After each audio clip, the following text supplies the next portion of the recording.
दोस्तों, आज की इस वीडियो में हम आपको मायावती और मुलायम के बीच एक ऐसी दिल दहला देने वाली घटना से रूबरू कराएंगे जिसे सुनकर आपके पैरों तले धरती खिसक जाएगी।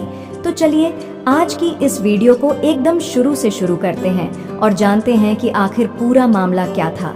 मायावती और मुलायम सिंह यादव के बीच दूरियों की नींव वैसे तो 23 मई 1995 को ही रख दी गई थी, जब गठबंधन के मुद्दों पर बात करने मुलायम सिंह लखनऊ आए और कांशीराम से मिलने गए। लेकिन कांशीराम ने जोर दिया कि अब उनकी बातचीत पत्रकारों के सामने ही होगी। उसी रात कांशीराम ने लालजी टंडन को फोन कर मायावती को मुख्यमंत्री बनाने के लिए बीजेपी का समर्थन मांगा था। 1 जून को मायावती ने मुलायम सरकार में शामिल अपने 11 मंत्रियों के साथ राज्यपाल मोतीलाल वोरा से मुलाकात की और उत्तर प्रदेश में अगली सरकार बनाने का अपना दावा पेश किया। मायावती ने मोतीलाल वोरा के सामने 3 तरह के कागजात पेश किए थे। पहले कागज में उन्हें कांशीराम द्वारा सभी निर्णय लेने के लिए अधिकृत किया गया था। दूसरे कागज में मुलायम सिंह यादव सरकार से समर्थन वापस लेने के बारे में सूचना थी। इसमें समर्थन वापस लिए जाने के कारण भी बताए गए थे। तीसरे कागज में बीजेपी, कांग्रेस, जनता दल और कम्युनिस्ट पार्टी के उन 282 विधायकों की सूची थी जो मायावती का समर्थन कर रहे थे।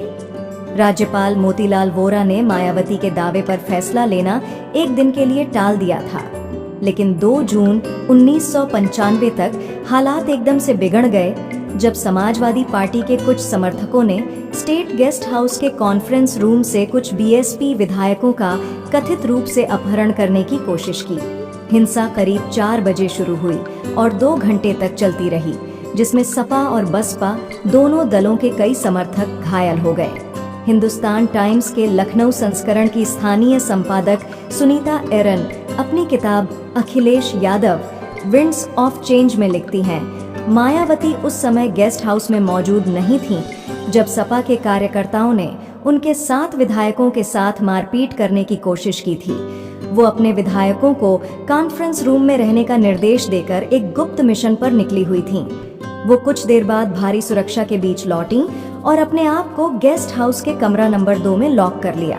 सपा के कार्यकर्ताओं ने गेस्ट हाउस की बिजली और पानी काट दी, लेकिन इस बीच बीजेपी के कुछ समर्थक सपा कार्यकर्ताओं से मायावती को बचाने के लिए उनके कमरे के सामने खड़े हो गए।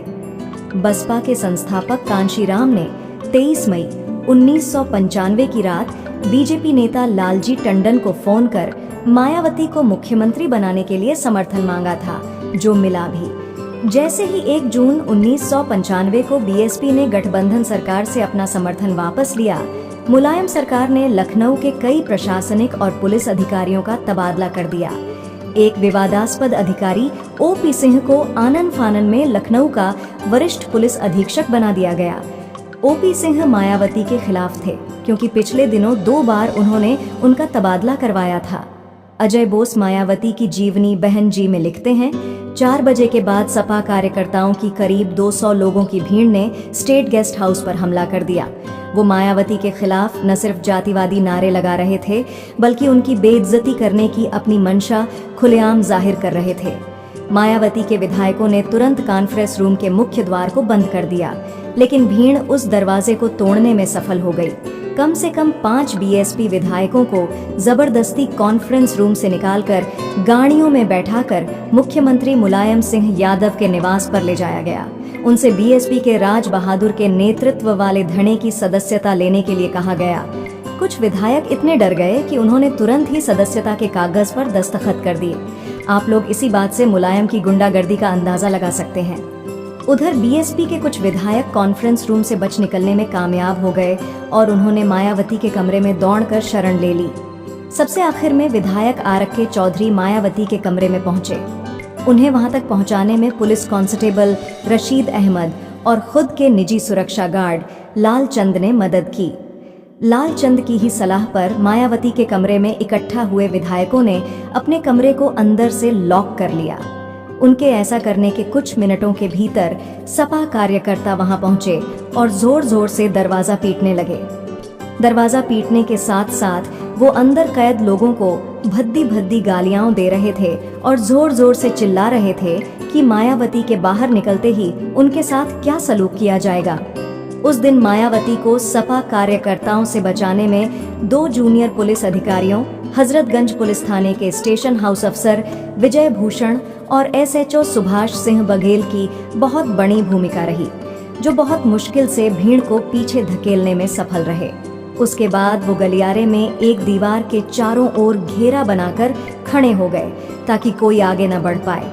अजय बोस लिखते हैं, इन अधिकारियों के अलावा वहां मौजूद दूसरे पुलिस और प्रशासनिक अधिकारियों ने करीब 2 घंटे तक चले इस हंगामे को रोकने की कोई कोशिश नहीं की। वहां मौजूद प्रत्यक्षदर्शियों के अनुसार वहां वरिष्ठ पुलिस अधीक्षक ओपी सिंह मौजूद थे, जो हमले को रोकने के बजाय सिगरेट पीते रहे। हालात कुछ हद तक तब काबू में आए जब जिलाधिकारी राजीव खेर वहां पहुंचे। उन्होंने सबसे पहले पुलिस अधीक्षक राजीव रंजन वर्मा की मदद से उन लोगों को गेस्ट हाउस के प्रांगण से बाहर निकलवाया जो विधायक नहीं थे। बाद में जब पुलिस की कुमुक पहुंच गई तो वो समाजवादी पार्टी के विधायकों को भी गेस्ट हाउस के प्रांगण से बाहर निकलवाने में सफल हो गए। हालांकि इसके लिए उन्हें लाठीचार्ज भी करवाना पड़ा। दूसरी तरफ उनके पास मुख्यमंत्री कार्यालय से लगातार निर्देश आ रहे थे कि वो समाजवादी पार्टी के विधायकों के खिलाफ कड़ी कार्रवाई न करें, लेकिन उन्होंने उसे नहीं माना। उसी रात 11 बजे मुलायम सिंह सरकार ने उनका तबादला कर दिया। इस बीच मायावती लगातार अपने कमरे में बंद रहीं। जिलाधिकारी के बार बार आश्वासन देने के बाद कि अब खतरा टल गया है, मायावती ने देर रात अपने कमरे का दरवाजा खोला। इस घटना की वजह से मुलायम अपने समर्थकों के बीच अलग थलग पड़ गए। इसकी वजह से मीडिया में भी मायावती को सहानुभूति मिली। ये वही मीडिया थी जो मायावती के अवसरवाद और मुलायम सरकार से समर्थन वापस लेने के कारण उनके खिलाफ हो गई थी। उनकी नज़र में मायावती इतनी अनुभवी नहीं थी कि उन्हें जनसंख्या के हिसाब से देश के सबसे बड़े राज्य की बागडोर सौंपी जाए, लेकिन इस घटना ने मायावती के खिलाफ बन रहे माहौल को पूरी तरह से बदल दिया। बाद में कई सालों तक जब भी मायावती ने इस घटना का जिक्र किया, उनके दांत पिस जाते और उनकी आवाज़ कांपने लगती। उन्होंने अपनी आत्मकथा मेरा संघर्षमय जीवन एवं बहुजन समाज मूवमेंट का सफरनामा में लिखा, मुलायम सिंह का आपराधिक चरित्र उस समय सामने आया जब उन्होंने स्टेट गेस्ट हाउस में मुझे मरवाने की कोशिश करवाई। उन्होंने अपने बाहुबल का इस्तेमाल करते हुए न सिर्फ हमारे विधायकों का अपहरण करने की कोशिश की, बल्कि मुझे मारने का भी प्रयास किया। मुलायम सिंह यादव ने हमेशा इस घटना में अपनी भूमिका का बचाव करते हुए कहा कि उनके समर्थकों ने गेस्ट हाउस में सिर्फ नारे भर लगाए थे। सुनीता एरन को दिए गए इंटरव्यू में उन्होंने कहा, शोर सुनकर बीएसपी के विधायक बाहर निकल आए थे। मैं इस बात का जोरदार खंडन करता हूं कि हमारे कार्यकर्ताओं ने किसी भी बीएसपी विधायक का अपहरण किया था, बल्कि वास्तव में पिटाई हमारे विधायकों की हुई थी। उनमें से कई विधायक जब मेरे घर आए तो उनकी चोटों से खून निकल रहा था। लेकिन इस घटना की जांच के लिए बनाई गई रमेश चंद्र कमेटी ने अपनी 79 पेज की रिपोर्ट में गेस्ट हाउस कांड के आपराधिक षड्यंत्र के लिए मुलायम सिंह यादव को जिम्मेदार ठहराया। रिपोर्ट में कहा गया कि इसकी योजना पहले ही बना ली गई थी और इसके तहत ही कुछ अधिकारियों का लखनऊ से पहले ही तबादला कर दिया गया था। इस घटना का असर ये रहा कि मायावती समर्थकों को अपने इस अपमान की याद दिलाने का कोई मौका नहीं चूकी। कई राजनीतिक बाध्यताओं के बावजूद दोनों दलों के बीच जो खाई उत्पन्न हुई उसे कभी पाटा नहीं जा सका। इस घटना के कारण ही दलित मुस्लिम पिछड़ों के गठबंधन की ताकत हमेशा के लिए खत्म हो गई। 2019 के लोकसभा चुनाव में इसे जिंदा करने की एक कोशिश जरूर हुई, लेकिन वह प्रयोग सफल नहीं रहा।